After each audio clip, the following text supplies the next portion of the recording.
छत्तीसगढ़ में सबसे वरिष्ठ विधायक गांव के रामपुकार सिंह को इस बार फिर से कांग्रेस ने पत्थलगांव सीट से चुनाव लड़ने की जिम्मेदारी सौंपी है और लगातार 1977 से चुनाव लड़ रहे रामपुकार जी यहां पर अपने केवल जो ग्रामीण वोट बैंक, शहरी वोट बैंक हैं, उनके बदौलत वो लगातार 8 बार चुनाव भी जीते हैं और उन्होंने इस अंचल को पत्थलगांव की एक नई पहचान भी दी है।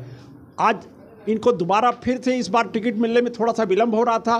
कांग्रेस किसी न किसी कारण बस अपने ठोक बजा के वो देखना चाहती थी अपने प्रत्याशियों के दम को, और इसके बाद अंततः उन्होंने रामपुकार सिंह को ही यहाँ की टिकट के लिए योग्य पाया है। और मैं आपको इस टिकट के जो दावेदार थे रामपुकार जी, उनसे बात कराना चाहूँगा कि वो उन्होंने अपनी अब क्या यहाँ पर रणनीति बनाई है और वो किस तरह से अपने यहाँ पर चुनाव को फिर से अपनी जो जीत की यात्रा है उसको आगे कैसे बढ़ाएंगे। रामपुकार जी, आपको सबसे पहले मैं बहुत बधाई देना चाहूँगा कि आपने फिर से यहाँ पर जो जनता का एक उत्साह था उसको कायम किया है। आप बताइए कि आप इस टिकट मिलने से आप कैसे महसूस कर रहे हैं। देखिए, इस विधानसभा चुनाव में हमारी पार्टी ने, हाईकमान ने जो टिकट जिस विश्वास के साथ हमको दिया है, उससे हम लोग सभी कार्यकर्ता बहुत खुश महसूस कर रहे हैं। आप इस बार आप जो चुनाव का आपको एक और कार्यकाल मिलेगा, इसमें आप अपने पुराने कौन से ऐसे अधूरे काम हैं जिनको आप इस बार पूरा करना चाहेंगे। देखिए, हमारे पास बहुत बड़े बड़े काम अधूरे पड़े हुए हैं। अब उसको तो अभी फिलहाल करना उचित नहीं है। चुनाव जीतने के बाद सरकार बनेगी और सरकार बनने के बाद जो हमारे सरकार की योजना के तहत जो भी संभव होगा, और से बहुत से बड़े बड़े काम हैं जिसको अभी फिलहाल कहना संभव नहीं है। आपको यहाँ पर मैं देख रहा हूँ कि आपके ज़्यादातर कार्यकर्ता बेहद खुश हैं और निश्चित रूप से इस खुशी के आगे आप जो यहाँ की मौजूदा भाजपा की प्रत्याशी हैं उसको आप निश्चित रूप से टक्कर दे देंगे। आप उनको किस तरह से अपना विरोधी और कितना ताकतवर विरोधी मान के चल रहे हैं। देखिए, राजनीति में हम किसी को कोई विरोधी तो नहीं मानते। विपक्ष अपने ढंग से चुनाव लड़ता है, पक्ष अपने ढंग से चुनाव लड़ता है। हमारे पास तो पिछले 15 साल के जो बीजेपी विपक्ष के जो कार्यकलाप रहे हैं उसके प्रति और हमारी 5 साल सरकार की उपलब्धियों के को लेकर के तुलनात्मक ही दृष्टि से हम लोग चुनाव लड़ेंगे। 15 वर्षों में इस सरकार ने कुछ नहीं किया, लोगों के हितों में कोई ध्यान नहीं दिया, लेकिन ये 5 साल के कार्यकाल में भूपेश जी ने जितने भी जो वादे किए थे वो सबको उन्होंने पूरा किया, जिसका लाभ लोगों को मिल रहा है और उसका वही हमारी रणनीति होगी चुनाव जीतने का।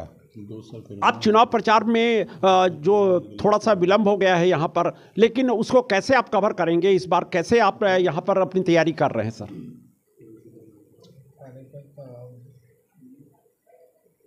नहीं, आप क्या जानना चाह रहे हैं। मतलब जैसे चुनाव प्रचार वैसे तो आप क्षेत्र से लगातार जुड़े रहते हैं, लेकिन इस बार जो बहुत कम समय है सर, और उसको आप कैसे कवर करेंगे सर।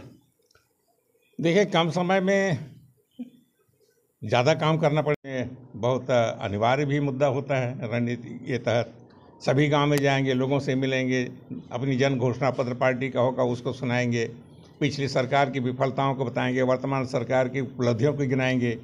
ये सब बातों को हम लोग जनता तक पहुंचाएंगे और 2018 से निरंतर हमारा संपर्क लोगों के बीच में है। वही आप जिसने आपने कहा कि इतने खुशी आपके लोग जो है समर्थक लोग बोल रहे हैं, यही खुशी तो जीत का लक्षण है। आप रामपुकार सिंह जिंदाबाद, रामपुकार सिंह जिंदाबाद, रामपुकार सिंह जिंदाबाद। आप जशपुर जिले में सर भूपेश सरकार के समय से ही तीनों विधानसभा सीटों पर कांग्रेस का कब्जा है। इस कब्जा को इस बार फिर से बरकरार रखने के लिए आपने और क्या यहाँ पर कौन सी यहाँ पर मुद्दों को आप प्रमुखता से उठाएंगे सर। देखिए, पिछले जितने भी प्रमुख उपलब्धियां हैं हमारे, उन मुद्दों को उठाकर अगले की रणनीति के अभी जो वर्तमान आएगा घोषणा पत्र, उसको जोड़ते हुए हम लोग उस उपलब्धि के आधार से हम लोगों तक पहुंचेंगे और ये सब कारण बनेगा और हम लोग जिले की तीनों सीट कांग्रेस की झोली में जाएगी, तीनों सीट जीत भाजगीर होगी और प्रदेश में कांग्रेस की सरकार भी बननेगी। आप देख सकते हैं कि पत्थलगांव विधायक रामपुकार सिंह निश्चित रूप से काफ़ी उत्साहित है और उनको पूरा विश्वास है कि वो इस बार फिर से कांग्रेस की सरकार को यहाँ पर काबिज करेंगे। और पत्थलगांव में यहाँ पर कार्यकर्ताओं में काफ़ी उत्साह है और हर कार्यकर्ता रामपुकार सिंह के साथ में कंधे से कंधा मिलाकर इस बार उनके साथ में फिर से खड़ा है। निश्चित रूप से ये एक अच्छी पहल है। पत्थलगांव से IBC 24 के लिए मैं रमेश शर्मा।